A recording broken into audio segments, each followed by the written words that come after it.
આકાશવાણી સમાચાર પ્રવેશ અડિયેચા વાંચે છે. મુખ્ય સમાચાર. રાષ્ટ્રપતિ દ્રૌપદી મુર્મુ 4 દિવસના ગુજરાત પ્રવાસે આજે સવારે સ્ટેચ્યુ ઓફ યુનિટી ખાતે સરદાર પટેલને પુષ્પાંજલિ અર્પણ કરશે. મહાકુંભમાં 66 કરોડથી વધુ શ્રદ્ધાળુઓએ આસ્થાની ડૂબકી લગાવી. દિલ્હી વિધાનસભામાં આજે નાયબ અધ્યક્ષ પદ માટે ચૂંટણી યોજાશે. યુરોપિયન પંચના અધ્યક્ષ ઉર્સુલા વોન ડેર લેયન આજથી ભારતના 2 દિવસના પ્રવાસે આવશે. આઈસીસી ચેમ્પિયન્સ ટ્રોફીમાં અફઘાનિસ્તાને ઇંગ્લેન્ડને 8 રનથી પરાજય આપ્યો. સમાચાર વિગતવાર. રાષ્ટ્રપતિ દ્રૌપદી મુર્મુ 4 દિવસના ગુજરાત પ્રવાસે છે. ગઈકાલે ગુજરાતના રાજ્યપાલ આચાર્ય દેવવ્રત સહિતના મહાનુભાવોએ વડોદરા હવાઈ મથક પર તેમનું સ્વાગત કર્યું હતું. રાષ્ટ્રપતિ મુર્મુ આજે સવારે સ્ટેચ્યુ ઓફ યુનિટી ખાતે સરદાર વલ્લભભાઈ પટેલને પુષ્પાંજલિ અર્પણ કરશે. તેમજ તેઓ સ્મારકના મુખ્ય સ્થળની સાથે સાથે એકતાનગર પરિસરની પણ મુલાકાત લેશે. ગુજરાત પ્રવાસ દરમિયાન રાષ્ટ્રપતિ અમદાવાદ અને ગાંધીનગરમાં 2 અલગ અલગ પદવીદાન સમારોહમાં ઉપસ્થિત રહેશે. આ ઉપરાંત તેઓ કચ્છના પ્રખ્યાત સ્થળોની પણ મુલાકાત લેશે. સાંભળીએ એક અહેવાલ. રાષ્ટ્રપતિ વહેલી સવારે એકતાનગર ખાતેના આરોગ્ય વન, મિયાવાકી ફોરેસ્ટ, જંગલ safari park, Sardar Sarovar dam અને એકતા સ્કિલ ડેવલપમેન્ટ સેન્ટરની મુલાકાત કરશે અને તાલીમાર્થીઓ સાથે સંવાદ કરશે. ત્યારબાદ તેઓ અમદાવાદના પાલડી વિસ્તારમાં આવેલી રાષ્ટ્રીય ડિઝાઇન સંસ્થા એનઆઈડીના 44મા પદવીદાન સમારોહમાં ઉપસ્થિત રહેશે. આ સમારોહમાં રાષ્ટ્રપતિ વિદ્યાર્થીઓને સંબોધન કરશે. આ વર્ષે 430 વિદ્યાર્થીઓને ડિઝાઇનની વિવિધ શાખાઓમાં પદવી એનાયત કરવામાં આવશે. અપર્ણા ખૂંટ, આકાશવાણી સમાચાર, અમદાવાદ.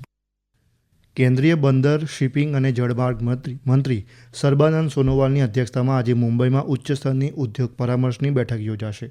દરમિયાન ઉદ્યોગ જગતના અગ્રણીઓ, સરકારી અધિકારીઓ અને હિસ્સેદારોને કેન્દ્રીય અંદાજપત્રમાં દરિયાઈ ક્ષેત્રની મુખ્ય જાહેરાતો અને દેશના દરિયાઈ વિકાસ પર તેની અસર અંગે ચર્ચા કરાશે. બેઠકમાં દરિયાઈ માળખાગત સુવિધાઓના આધુનિકીકરણ, કાર્યકારી કાર્યક્ષમતામાં સુધારો અને પ્રદેશમાં સ્થિરતાને પ્રોત્સાહન આપવા અંગે ચર્ચા કરાશે. કાર્યક્રમમાં અંદાજપત્ર 2025 પર વ્યૂહાત્મક સંવાદ અને 25,000 કરોડ રૂપિયાના દરિયાઈ વિકાસ ભંડોળની સ્થાપનાનો સમાવેશ થશે, જેનો ઉદ્દેશ આ ક્ષેત્રમાં લાંબા ગાળાના રોકાણને ટેકો આપવાનો છે. શ્રી સોનોવાલ દેશના વૈશ્વિક દરિયાઈ નેતૃત્વને મજબૂત કરવાના ઉદ્દેશથી 2 મહત્વપૂર્ણ કાર્યક્રમની જાહેરાત પણ કરશે. હવે મહાકુંભના સમાચાર.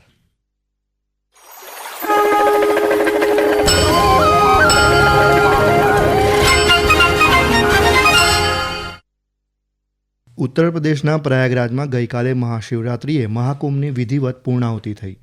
45 દિવસના આધ્યાત્મિક મહાકુંભમાં 66 કરોડથી વધુ શ્રદ્ધાળુઓએ આસ્થાની ડૂબકી લગાવી હતી. મહાકુંભમાં રાષ્ટ્રપતિ દ્રૌપદી મુર્મુ, પ્રધાનમંત્રી નરેન્દ્ર મોદી, ભૂતાનના નરેશ, વિદેશી પ્રતિનિધિઓ, વિવિધ રાજ્યના રાજ્યપાલ અને મુખ્યમંત્રીઓ તેમજ કેન્દ્રીય મંત્રીઓ સહિત અનેક પ્રતિષ્ઠિત લોકોએ આસ્થાની ડૂબકી લગાવી હતી. મહાકુંભ મેળા વિસ્તારમાં ગઈકાલે ભારતીય વાયુસેનાના એર શોની સાથે ભક્તો ઉપર ગુલાબની પાંખડીઓનો વરસાદથી ભક્તોએ દિવ્ય અનુભવ કર્યો હતો. સાંભળીએ એક અહેવાલ.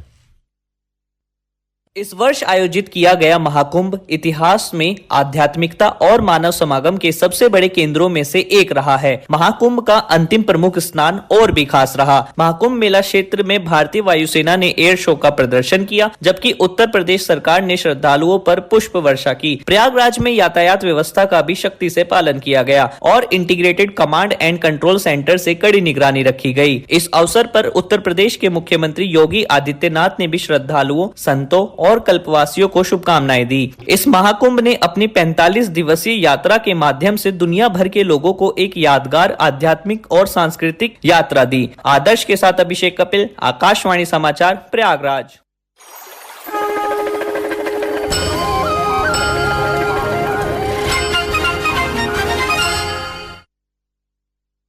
દિલ્હી વિધાનસભામાં આજે નાયબ અધ્યક્ષ પદ માટે ચૂંટણી યોજાશે. વિધાનસભાની કાર્યસૂચિ મુજબ મુખ્યમંત્રી રેખા ગુપ્તા ભારતીય જનતા પાર્ટીના ધારાસભ્ય મોહનસિંહ બિષ્ટને નાયબ અધ્યક્ષ બનાવવાનો પ્રસ્તાવ રજૂ કરશે. શ્રી બિષ્ટ મુસ્તફાબાદ વિધાનસભા મત વિસ્તારના ધારાસભ્ય છે. ઉપરાંત આ પહેલાંની સરકારની શરાબ નીતિ સંબંધિત મંગળવારે રજૂ કરાયેલા નિયંત્રક અને મહાલેખા પરીક્ષક CAGના અહેવાલ પર પણ ગૃહમાં ફરી ચર્ચા કરાશે. આ સમાચાર આપ આકાશવાણી પરથી સાંભળી રહ્યા છો. આ સમાચાર આપ અમારી YouTube channel AIR news Gujarat પર પણ સાંભળી શકો છો. વધુ સમાચાર માટે અમારી વેબસાઇટ newsonair.gov.in/gujarati અને અમારા એક્સ હેન્ડલ AIR News_ABAD ને ફોલો કરશો.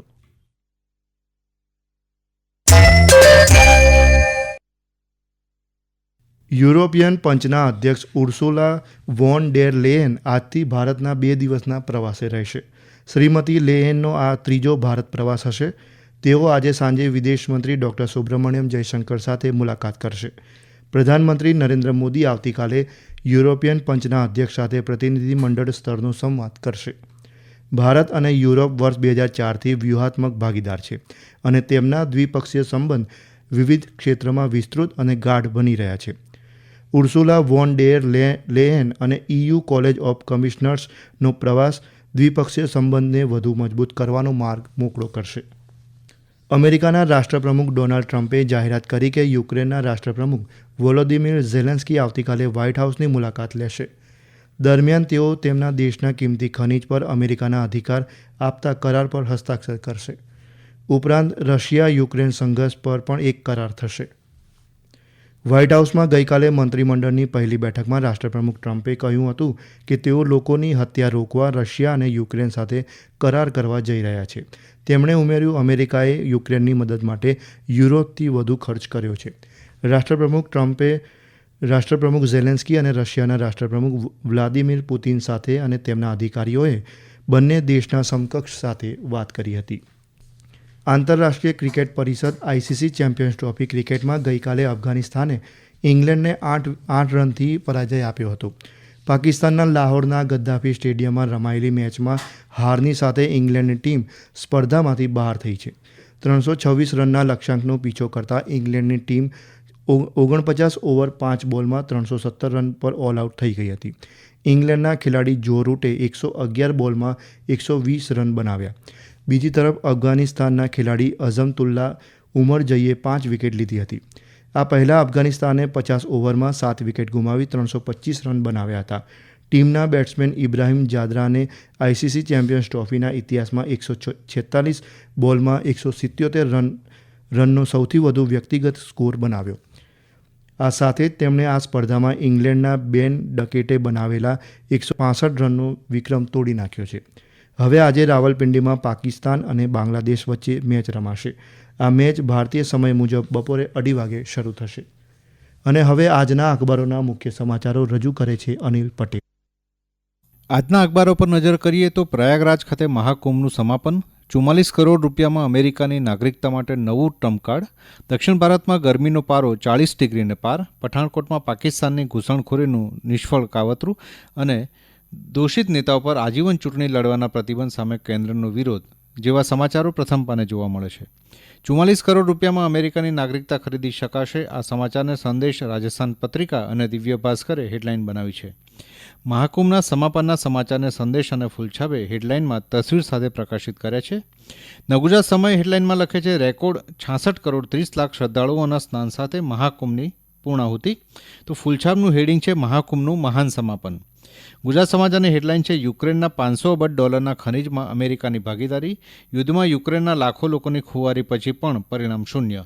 અને કેદારનાથના કપાટ 2 મે અને બદ્રીનાથ ધામના કપાટ 4 મેના રોજ ખુલશે. આ સમાચાર પણ અનેક દૈનિકોમાં જોવા મળે છે. અંતે મુખ્ય સમાચાર. રાષ્ટ્રપતિ દ્રૌપદી મુર્મુ 4 દિવસના ગુજરાત પ્રવાસે આજે સવારે સ્ટેચ્યુ ઓફ યુનિટી ખાતે સરદાર પટેલને પુષ્પાંજલિ અર્પણ કરશે. મહાકુંભમાં 66 કરોડથી વધુ શ્રદ્ધાળુઓએ આસ્થાની ડૂબકી લગાવી. દિલ્હી વિધાનસભામાં આજે નાયબ અધ્યક્ષ પદ માટે ચૂંટણી યોજાશે. યુરોપિયન પંચના અધ્યક્ષ ઉર્સુલા વોન ડેર લેયન આજથી ભારતના 2 દિવસના પ્રવાસે આવશે. ICC ચેમ્પિયન્સ ટ્રોફીમાં અફઘાનિસ્તાને ઇંગ્લેન્ડને 8 રનથી પરાજય આપ્યો. આકાશવાણી પરથી સમાચાર પૂરા થયા.